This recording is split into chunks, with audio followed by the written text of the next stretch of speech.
Монголын уламжлалт цагаан сарын баяр ойртож байгаатай холбогдуулан улсын хэлээр нэвтэрч буй зорчигч болон иргэд та бүхэндээ дараах сэрэмжлүүлгийг хүргэж байна.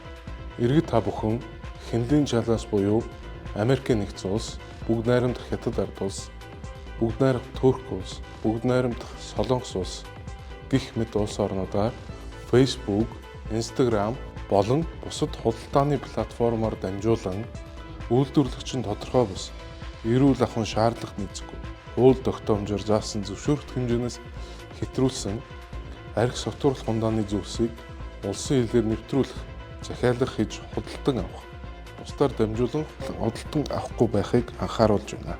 Стандарт эрүүл ахуйн шаардлага хангасан архи сотуурлах ундааны зүйлсийг зохих байгууллагын зөвшөөрлийг үндэслэн Монгол улсын хэлээр нэвтрүүлэх бөгөөд улсын хэлээр нэвтэрч буй зорчигч Гайлийн ерөнхий газрын даргын баталсан зорчигчийн хувийн хэрэглээний эд зүйлийг Гайлийн хэлээр нэвтрүүлэх журмын 2-3-1 заасны дагуу дараах хэмжээтэй архи сотуурлах ундааг Гайлийн болон бусад доторгүйгээр Гайлийн хэлээр нэвтрүүлнэ.